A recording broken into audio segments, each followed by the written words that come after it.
Welcome to I dream. గతంలో గ్రామాల్లో ఉన్న పరిస్థితి ప్రభావంతోనూ లేదా అక్కడున్న భావాజాలానికి ఆకర్షితులై కొంతమంది యువతీ యువకులు అడవిబాటు పట్టారు. ఆ విధంగా అడవిలోకి వెళ్ళిన వాళ్ళు అక్కడ ఎండనక వాననక చలనక రాత్రనక పగలనక అడవిలో ఉండి అక్కడున్న ఆదివాసీల అభివృద్ధి కోసం నిరంతరం కృషి చేశారు. ఒకవైపు పోలీసులు, మరోవైపు పాములు తట్టుకొని ప్రజల అభివృద్ధి కోసం కృషి చేసిన వాళ్ళు కొంతకాలం తర్వాత జనజీవన స్రవంతులు కలిశారు. ఏ కారణంతో కలిశారనేది కాసేపు పక్కన పెడితే వచ్చిన వాళ్ళ జీవన విధానం ఏ విధంగా ఉంది అని పరిచయం చేసే కార్యక్రమంలో ఈ వారం మన guest Sagaranna alias Balayya. Sagaranna alias Balanna Nallamala ఫారెస్ట్లో ఎక్కువ కాలం పనిచేశారు.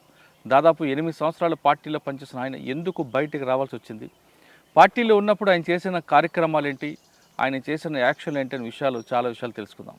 ఆయన ముఖ్యంగా ప్రకాశం జిల్లాలో ఎర్రగొండపాలెం పోలీస్ స్టేషన్ మీద దాడి వెనక ఆయన ఉన్నారనేది అప్పటి వార్త. అందులో వాస్తవం ఎంత విషయాన్ని ఆయన తెలుసుకుందాం. అన్న నమస్తే. నమస్తే. సాగరన్న alias Balanna, Yerragondapalem police station కావచ్చు లేదా మామూలు నల్లమల్ల జిల్లాలో 3 ప్రాంతాల్లో పోలీస్ స్టేషన్లో దాడి జరగాలంటే యాక్షన్ టీంలో మీరు ఉండేదని అప్పుడు పోలీసుల ఒక వాదన. అవును సార్.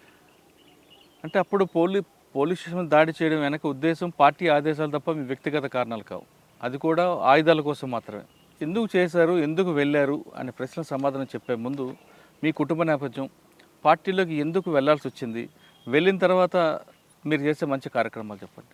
సార్, మా కుటుంబ పరిస్థితి అయితే నేను సిపిఎంలో మండల స్థాయి కార్యదర్శిగా పనిచేసినాడు. అక్కడి నుంచి ఏమైంది, సిపిఎంలో పనిచేస్తుంటేనే మాధవ్ రాష్ట్ర కమిటీ సభ్యుడు నాయన వాళ్ళకు రైతు కూలీ సంఘంలో నాయనని మీకు మాధవ్తో ఆల్రెడీ నాయన భావజాలంతో మేము ఇంటి దగ్గర ఉండి మా ఆర్థిక పరిస్థితి అప్పటికే మామూలుగా ఉంది. పార్టీ అనుభవాలు మా నాయనకు వస్తూ పోతుంటే ఆ తర్వాత మేము యాక్టివ్గా ఉండే వరకు మమ్మల్ని కూడా దగ్గర తీసుకొని మాట్లాడడం, అంటే రామని చెప్పలేదు, కాకపోతే వాళ్ళు మాతో మాట్లాడే విధానాన్ని, పబ్లిక్తో మాట్లాడే విధానాన్ని మనం పక్క నుండి గమనించి పార్టీ కోసానికి పని చేయాలి కదా, వీళ్ళు చదువుకొని ఒక స్థాయిలో ఉండి జాబులు వదిలిపెట్టేసి ప్రజల కోసం పనిచేస్తున్నప్పుడు మా నాయనకు ఇంతో అంతో చదువుకోకుండా దాని మీద అవగాహన ఉంది కాబట్టి అప్పట్లో ఇంటికాడ ఉండి బువ్వ పెడుతూ పార్టీకి ఏదైతే అవసరాలు ఉన్నాయో ఆ అవసరాలను తీరుస్తున్నప్పుడు అంటే మేము గిట రేపు సమాజానికి ఒక సేవ చేయాలి కదా అనే ఆలోచన విధానంతో చిన్నగా పార్టీకి పని చేయడం స్టార్ట్ అయింది సార్. స్టార్ట్ అయిన తర్వాత ఇక్కడ అమ్మకు ఆరోగ్యం బాగాలేకున్నది. మేము అప్పుడు ఇల్లు వదిలి నాయన నేను జీతం ఉన్నాం వచ్చి. జీతం ఉన్నప్పుడు ఏంటంటే ఇక్కడ కురమీది ఈ ఏరియా పరిస్థితి ఎంత పెద్దోళ్ళకైనా 5,500, 6,000 రూపాయలు, 7,000 రూపాయలు జీతం సార్ అప్పట్లో. అయితే ఈ జీతాలు ఉన్న గిండ్రితో పట్టించిన బరపట పెట్టి మామిడికాయ చికెన్ పెడితే అలా మన సున్నం నీళ్ళు ఉంటాయి కదా సార్, అది పోసి చికెన్ పెడితే బూజు వచ్చేది జీతగాలకు. సరే, ఆర్థిక పరిస్థితి బాగాలేనప్పుడు వాళ్ళు కష్టం చేస్తున్నప్పుడు ఆ కష్టానికి సరిపడే తిన్నైనా పెట్టాలనేది ఆలోచన విధానం పార్టీ చెప్పింది. అయితే దానికి ఏమైంది సార్ అంటే మేము చిన్న వయసులో ఉన్నాం, మా కారు పిల్లలనే తీసుకొని ఒక 20 మందిని జమ చేసింది పార్టీ. చేసి ఆ నైటు మనం ఎక్కడున్నా సరే ఆ ఏరియాలో ఒక దాడులు, భూస్వామ్య ఊరగానికి కానీ వాల్ పోస్టర్లు వేయడానికి కానీ ఏ రకంగా చేయాలని పార్టీ చెప్తే దాన్ని ఫాలో అవ్వకుండా పోయారు సార్. పోయిన తర్వాత చేస్తూ ఒక 5 ఏళ్ళు చేయగానే ఊళ్ళో టోటల్గా ఇక్కడ ఉన్న యజమానులు ఉంటారు కదా, వీడు ఏందో చేస్తున్నాడు, వీడు వల్ల మనకు ప్రాణాల ముప్పు ఉంది అనేది టార్గెట్ చేశారు. అప్పట్లో చిన్న వయసు నాది, ఇటు పార్టీ తీసుకుపోలేకపోతుంది, ఇటు జనాలలో బతకలేకపోతున్నాను, ఇంటికాడ కుటుంబ ఆర్థిక పరిస్థితి బాగాలేదు. ఏదేమన్నా కానీ అని చెప్పేసి చిన్నగా ఉంటే జీతం ఉన్న దగ్గర నైట్ ఎంటాడేది, పగులు ఎంటాడేనని డిపార్ట్మెంట్. అప్పుడు లాస్ట్ బట్టలు ఇడిచి గోడంచున్న పని తప్పించుకున్న కాలాలు ఉన్నాయి. ఇంకా లాస్ట్లో ఇంకా చనిపోతా అనే చివరి స్టేజ్కి వచ్చిన తర్వాత పార్టీలోకి వెళ్ళినా సరే. అయితే పార్టీ ఎవరు మీకు బాధ్యులు? అప్పుడు జీవన్ అని చెప్పేసి కమాండర్ ఉండే సార్ ఇక్కడ అచ్చంపేట. అయితే దానికి వీళ్ళందరి పార్టీతో సంబంధం లేకుండా మాకు కేంద్ర కమిటీ సభ్యుడు మాధవ్ మీకు మాకు అంటే మాధవ్ అంటే మీ నాన్నగారికి మా నాన్నగారికి నాకతో ఉంచేటప్పుడు ఆ సంఘాలలో ఏం చేయాలి ఏం సంగతి అనేది మాధవ్ అప్పచెప్పేది బాధ్యతలు అనేది. అయితే మా నాయన ద్వారా మాధవ్ మాకు పరిచయం అయింది. అయితే వచ్చేటప్పుడు వీళ్ళకు లోకల్ దళాలకు అప్పచెప్పిపోయింది మమ్మల్ని. అట్లా ఆయన్నే కమ్యూనికేషన్ చేసి అప్పచెప్పిన తర్వాత లాస్ట్కి ఆయన ఉన్నప్పుడే నేను ఉండలేను, నేను బతకలేను, నన్ను కొట్టేస్తారని చెప్పేసి మళ్ళీ ఆయన వచ్చినప్పుడే వెళ్ళిపోయాను. ఇంకా ఎవరు మాధవ్ వచ్చినప్పుడే ఆ. ఇక్కడ మన గణపూర్ దగ్గర ఎన్కౌంటర్ జరిగింది సార్ వాళ్ళకు మనలకు. అది మీటింగ్ పెట్టి గరువుదాడి చేసి వస్తుంటే ఎన్కౌంటర్ జరిగి వాళ్ళు వస్తున్న క్రమంలో కుమ్మింగ్ చేసేటప్పుడు నేను గొర్రెల దగ్గర ఉన్నా. ఎక్కడ గణపూర్ దగ్గర కదా సార్, ఒంగురంపల్లి అని ఇక్కడే ఉంటుంది పైన. అయితే అక్కడ ఉన్నప్పుడు ఏమైంది, కుమ్మింగ్కి వచ్చేటప్పుడు నా ఎంట పడ్డారు. ఇంకా అప్పటికి నేను ఉండలేననేది, చెప్పులు కూడా కావాలంటే వీళ్ళు ఏం చేసారు, సంతోషు నా దగ్గరకు వచ్చి తువ్వాల చెప్పులు తీసుకుపోయేటప్పుడు నా పై మీద ఉన్నాయి, నేను ఇచ్చేసిన, చెప్పులు లేవు ఎన్కౌంటర్లు వచ్చినావు అంటే ఇచ్చేసిన. ఆ ఇచ్చేసినప్పుడు పక్క వాళ్ళు చూసి ఎవరికో చెప్తే వాళ్ళు నీ పార్టీకి మళ్ళా కలిసిన వీడని చెప్పేసి నా ఇంట పడడం మొదలుపెట్టారు. ఇంకా తప్పని పరిస్థితులు, ఇంకా నేను ఉండలేను, బతకలేను. ఇప్పుడు ఈ స్థాయిలో నన్ను కొట్టినా పార్టీ చనిపోయినట్టు లేని నా పరిస్థితి. అది ఎవరు చంపారో తెలియని పరిస్థితికి వస్తుంది.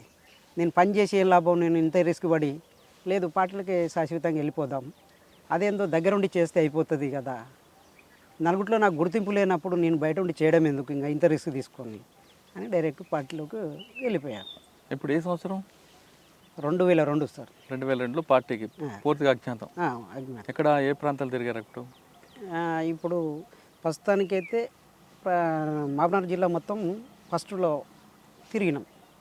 తిరిగిన తర్వాత యాక్షన్లు చేయడం కానీ పబ్లిక్ దగ్గర పోయి ఆర్గనైజేషన్ చేసి వాళ్ళ సమస్యలు ఉన్నప్పుడు మెయిన్ సంతోషు, ప్రకాషు, ఈ తుమ్మల భగవంతు, రత్నం, మురళి నల్గొండ, ఇట్లా దాదాపు ఒక కార్యక్రమానికి మెయిన్ కార్యక్రమాలకు మమ్మల్ని ఉపయోగించేది.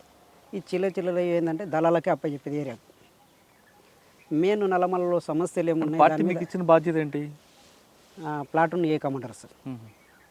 ప్లాటూన్ ఏ కమాండర్ అంటే ముందర ఉంటుంది అనమాట, దాడికి సమసిద్ధంగా ఉండాలన్నమాట.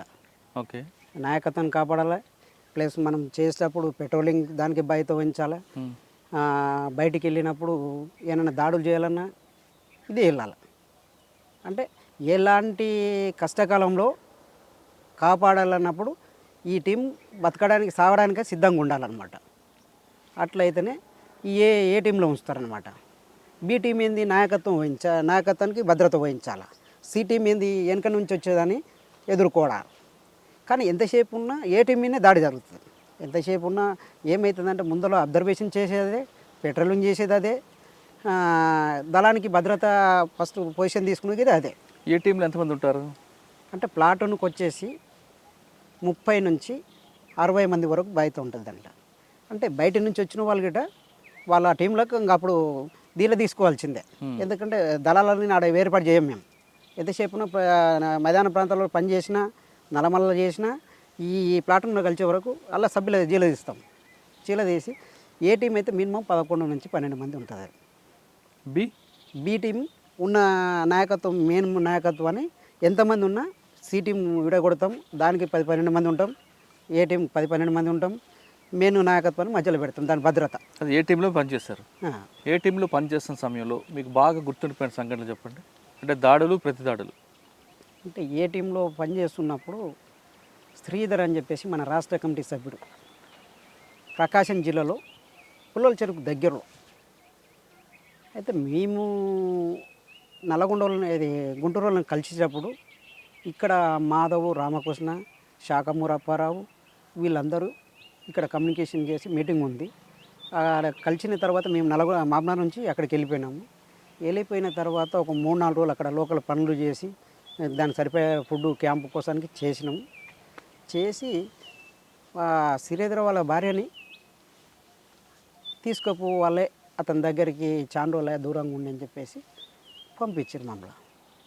అయితే ఆ నైటు వాళ్ళు దాదాపు 10-15 రోజులు అక్కడ క్యాంప్ వేశారు సార్ అల్గిట. అక్కడ లోకల్ దళాలు మొత్తం మీటింగ్ పెట్టి కార్యదర్శులు పెట్టి ఆయన మీటింగ్ చేస్తున్నాడు. ఇతర రాష్ట్ర కమిటీ, కేంద్ర కమిటీ సమావేశాలు నడుస్తున్నాయి ఇవి. ఇది మనము చర్చలకు వచ్చిన తర్వాత పార్టీ ఎలాంటి నష్టపోయింది, మనము ఎలా మనం ఎక్స్పోజ్ అయినాము అంటే మన నిర్లక్ష్యం ఏంటి, దాడులు చాలా జరిగినాయి, మన నాయకత్వం కోల్పోయినాము, అరెస్టులు అయినాయి, దీనికి మన ఎలాంటి మిస్టేక్లు చేయొద్దు మళ్ళీ పార్టీని కాపాడుకోవాలంటే మనం అనేది కేంద్ర కమిటీ, రాష్ట్ర కమిటీ కూర్చొని మీటింగ్లు ఎక్కడికెక్కడ జిల్లాల వారీగా, రాష్ట్రాల వారీగా, ఉత్తర తెలంగాణ, దక్షిణ తెలంగాణ, కోస్తా, రాయలసీమ, ఇవి కమిటీలు 4 కమిటీలు ఉన్నాయి. 4 కమిటీలతోటి 4 కమిటీల ఏరియాల కమాండర్లతోటి, జిల్లా కార్యదర్శులతోటి, ఏరియా కమిటీలతోటి ఈ రకరకాలుగా సమస్యల మీద చర్చలు జరుగుతున్నాయి. ఆ జరుగుతున్న క్రమంలో శ్రీధరు రాష్ట్ర కమిటీ సభ్యులు 2వ స్థాయి ఆయన వాళ్ళ ఏరియా ఉత్తర కోస్తా, దక్షిణ కోస్తా ఆ కార్యదర్శులతోటి మీటింగ్ పెట్టాడు. పంపించిన తర్వాత ఇంకా అక్కడ దాదాపు కొన్ని దళాలు వెళ్ళిపోయినాయి. వాళ్ళు ఒక 10-15 మందితోటి ఆ గుట్ట మీద డెన్ ఉంది. వీళ్ళ భార్యను తీసుకుపోయి అప్పచెప్తామని అదే నేటు ఈశ్వరు, నేను, రవి అని చెప్పేసి నల్గొండ పిల్లాడు, ఈ నలుగురం కలిసి అలా భార్యను తీసుకుపోయి అక్కడ మేము పడుకున్నాం సార్. ఇంకా లేట్ అయింది, రోల్ కాల్ అయిపోయింది, అన్నం పెడితే తిన్నాం, పడుకున్నాం.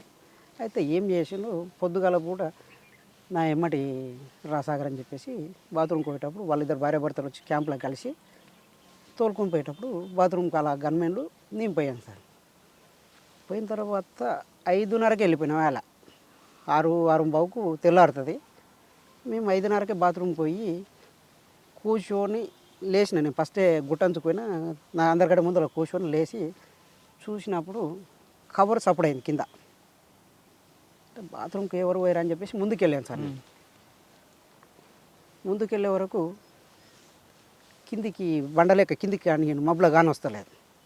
సరేలే అని చెప్పేసి నేను దగ్గరికి వచ్చేసిన, ఎవడో దాడి చేయడం చేసే కదా అని చెప్పేసి దగ్గరికి వచ్చేసినప్పుడు ఈ ఈశ్వరన్న కామ్రేడ్ ఏం చేసినాడు, నన్ను జోక్ ఆడేది, కొద్దిగా చిన్న పిల్ల స్వభావం లేక జర ప్రేమగా చూసేది. ఓ శ్రీధర్ కామ్రేడ్ అయిపోలేదా, ఇంకా ఎంతసేపు కూర్చుంటావు అని చెప్పేసి పేరు పెట్టి పిలిచిండు ఇతను. అప్పటికి ఎడ్జికి వచ్చి కూర్చున్నాడు. అక్కడ శత్రువు ఎడ్జికి వచ్చి కూర్చున్నాడు. దగ్గరికి మనం ఎక్కడ దిగినా ఎడ్జి కిందగానే దిగాల. గుట్ట ఒక 10 ఎకరాల పెట్టు ప్లేన్ ఉంటుంది, కానీ మొత్తం గుట్ట. ఆ ఎడ్జి నుంచి ఎప్పుడైతే పేరు పిలిచి ఈయన పాయింట్ ఎప్పుడైతే బెల్ట్ పెట్టి సప్లై అయిందో ఆ బెల్ట్ సప్లైని కొట్టింది సార్. బెల్ట్ సప్లైని ఫైరింగ్ పార్ట్ 1 వరకు ఫైరింగ్ ఓపెన్ చేసినాం మేము. చేసే వరకు మళ్ళీ ఏమైంది, ఈయన పక్కలంగా వెళ్ళిపోయినాయి, ఆయన తాకలేదు, బ్రష్లు కొడుతున్నాడు. వచ్చేసిన మొత్తం ఈయన పేరైన వరకు శ్రీధర్ అంటే ఎవరు, రాసుకోండి సార్. ఇప్పుడు టార్గెట్ ఎవరు, అతనే. ఆ మీటింగ్ ఆ దాడికి ప్రత్యేకంగా టార్గెట్ ఆయన. అయితే ఈ పేరినంగా ఇంకా బ్రష్ల 4 వైపుల నుంచి ఫైరింగ్ వస్తుంది. అక్కడ దళం మీద స్టార్ట్ అయింది, ఇక్కడ ఈడ స్టార్ట్ అయింది. ఈ మనిషిని ఇంకా భుజాన్ని వేసుకొని గుంజుకొని వెళ్ళిపోయేటప్పుడే తొడలో పడ్డది ఆయన. తొడల వరకు ఏకే ఇప్పించేస్తుంది. ఏం కాదు నువ్వు రా రా రా రా అని గుంజుకుపోయినాం. దాదాపు ఒక 200 మీటర్లు గుంజుకుపోయే వరకు సాతిలో పడిపోయింది. ఆ పడ్డప్పుడే ఏకే పోచిగీచ ఇప్పి తీసుకుని పోండి కామ్రేడ్, మీరు ఉండకండి, వెళ్ళిపోండి అని చెప్పేసి అయిపోయింది నా పని, వెళ్ళిపోండి అని ఇచ్చేసి ఆ సాగు బతుకులంటే ఏకే ఇచ్చి పోచి ఇచ్చేసి వెళ్ళిపోండి అని చెప్పేసి. కంప్యూటర్ ఉండే, కంప్యూటర్ పలగొట్టం అని చెప్పేసి పలగొట్టేసినాం, రాయి ఎత్తేసి వెళ్ళిపోయినాం. అప్పటికి ఈడ 6 మంది పడిపోయారు. అక్కడ మెలిగింది ఎంతమంది, 7 మంది మిలిగాం. ఆ ఫైరింగ్లో బ్రష్లో వస్తున్నాయి, ఏ పక్క గిట్ట మనకు ఛాయిస్ లేదు. తెల్లారుతుంది, మబ్బు లైట్గా మసుకుంది, ఎవరికొవరు గుర్తుపట్టాలో అర్థం కాని పొజిషన్ మాది. లాస్ట్లో ఇంకా ఒకరికొకరు కోడ్ పెట్టి పిలుచుకొని ఆ ఫైరింగ్లోనే ఇంకా లాస్ట్ 7వ మందిలో 6వ వ్యక్తి కూడా పడిపోయాడు. ఇంకా 6 మంది ఉన్నాం మేము. ఏం చేయాలని చెప్పేసి ఇంకా మనం బత్తం చూస్తాం. అన్ని ఏకేలు పడే కాడికి తీసుకున్నాం. ఎస్ఎల్ఆర్లు ఉన్నాయి, ఓ ఇన్సాస్ ఉంది, దాన్ని తీసుకొని అయ్యా మనం ఏమున్నా 1+4 ఫైరింగ్ ఓవర్ ఇస్తుంటే ఓవర్ వెళ్ళిపోవాలా, పొజిషన్లో తీసుకొని మళ్ళీ కొట్టాలా. ఎంతసేపు అయినా సరే మనము బతుకుతాం, కానీ ప్రాణాలతో దొరకదు. మనం చలపండి అని చెప్పేసి ఇంకా 6 మందిమి ముగ్గురం పోతే ముగ్గురు రావాలి, ముగ్గురు పోతే ముగ్గురు రావాలి. అది దాదాపు పొద్దుగాల 5:30కి స్టార్ట్ అయిన ఫైరింగ్ మధ్యాహ్నం 1 అయింది సార్. ఆ గుట్ట దిగడానికి లాస్ట్కు ఎవరు మూత్రం వాళ్ళు పట్టుకొని తాగాను. తిండి లేదు. ఆ ఫైరింగ్లో ధూప విపరీతంగా అవుతుంది సార్. అప్పుడు తప్పని పరిస్థితి అని చెప్పేసి కిందికి వెళ్ళి మూత్రాలు చేతిలో పట్టుకొని తాగుతుంటే చాలా ఇబ్బందికరంగా అనిపించింది సార్. అక్కడ నుంచి బయటికి వెళ్ళేసి రాష్ట్ర కమిటీకి వచ్చి కలిసి ఇది పరిస్థితి జరిగిందని చెప్పేసి వెళ్ళిపోయిన తర్వాత శ్రీధర్ జేబులో ఒక లెటర్ దొరికింది. ప్రజా సంఘాలకు మీటింగ్ ఉందనేది, ఎవరెవరు వస్తారనేది రాసి ఉంది అలా. ఆ ఏపీటీకి ఇద్దరినే పంపించారు. 2 ఏకేలు ఇచ్చి పరిస్థితి లెటరు వీళ్ళు చదవలే, పోలీస్ డిపార్ట్మెంట్ లెటర్ దొరికిందని చెప్పలేదు. అక్కడికి వచ్చి దాంట్లో ఒక వ్యక్తి కోవట్ ఉన్నాడు అలా. ఆ వ్యక్తి క్యాంపుకి ఫస్ట్ ఈయన సపరేట్ లెటర్ పోయింది, నాకు ఎవరికి కోవట్కు. ఆ లెటర్ పట్టుకొని దాడి జరిగింది. అదే ఏపీటీకి మమ్మల్ని పంపించారు. ఈశ్వర్ అనే వ్యక్తిని నన్ను మళ్ళా పంపిస్తే సార్ అక్కడికి పోయిన తర్వాత నయం వచ్చిండు. అసలు పోలీసులు రాలే, మళ్ళా నయం వచ్చిండు. వచ్చేసి మేమేమో ఇద్దరం ఒకటే సైజు ఉన్నాం సార్, చిన్నగా ఉన్నాం మేము. ఒక హైట్ లేము, లావు లేము, వానికి అంత క్యాజువల్ జర్నీ ఇక్కడ పోయిన నయం. ఇట్లా చెయ్యి దగ్గరకు వచ్చేసింది సార్. కార్లో నుంచి దిగి చెయ్యి దగ్గర పెట్టాడు. చెలో తీసి చెట్లలో దుంకి ఏకే లోడ్ చేసినాడు. వెళ్ళిపోయింది పని. అక్కడ నుంచి ఆ ఏపీటీ వదిలేసినాం. వచ్చి ఇది జరిగిందని చెప్పి వచ్చిన తర్వాత ఇంకా దీనికి మనం ప్రతీకారం ఏదైనా దాడి చేయాలని చెప్పేసి ప్రకాశం జిల్లాలో పోలీసులు కుమ్మింగ్కి వచ్చారు. కుమ్మింగ్కి వచ్చి ఆగిన తర్వాత అక్కడ దాడి చేయాలి. ఫస్ట్ రాకెట్ లాంచర్, అదే ఫస్ట్ ఇప్పుడు దొరికిన రాకెట్ లాంచర్ మావోయిస్టుల కాడ మనకు 2005లో దొరికిన రాకెట్ లాంచర్ ఫస్ట్ వాళ్ళ మీద దాడి ఉపయోగించినాం. దాన్ని పేలలేదు. పేలకపోతే గ్రానైల్ వేసి ఫైరింగ్ చేసి వెళ్ళి వచ్చేసినాం. ఎందుకంటే మనం ఏమనకపోతే మన మీద దాడులు జరుగుతాయి. ఎంతసేపు ఉన్నా మనం ఎక్కడికక్కడ అడ్డుకోవాలి. దాడులు అనేది మనం ప్రతి దాడి చేస్తేనే ఈయనకి డిఫెన్స్లోకి వెళ్ళిపోతాడు, లేకపోతే మనం చేయకపోతే డిఫెన్స్లోకి వెళ్ళిపోవడం అనేది క్యాంపెనింగ్ తీసుకున్నాం. తీసుకొని అక్కడ ఆడ చేసిన తర్వాత మళ్ళా ఎర్రగొండపురం పోలీస్ స్టేషన్ మీద ఫైరింగ్ చేసి అక్కడ నుంచి వచ్చేసి మన బోరాపూర్ దగ్గర క్యాంపుపై ఇద్దరమే, కిరణ్ నేనంటేనే ఇద్దరం పని మీద పోయి వాడు క్యాంప్ వేసిండు. మనం ఉత్తగిందుకు పోవాలా, మనం దాడి చేస్తేనే మనకి భయం అనేది ఉంటుంది అనేది ఇద్దరం 4 తూటాలు కొట్టినాం కావాలని చెప్పేసి. కొట్టిన తర్వాత డీజీపీ వచ్చి క్యాంపు మీద పరామర్శించి 4 తూటలకు ఫైరింగ్ ఓడ్చుకోని వాళ్ళు క్యాంపు 100 మంది క్యాంప్ వేసి డీజీపీ వచ్చి హెలికాప్టర్లో దిగి రాత్రి కాల్ చేసిరు సార్. అంటే నువ్వు కొమ్మికి వచ్చినవి అక్కడ ఉన్న చెంచులని రకరకాలుగా ఇబ్బంది పెట్టారు సార్. ఆ నైటు చెంచోలని 3 పెంటల చెంచోలను అడ్డం పెట్టుకొని పడుకున్నాడు.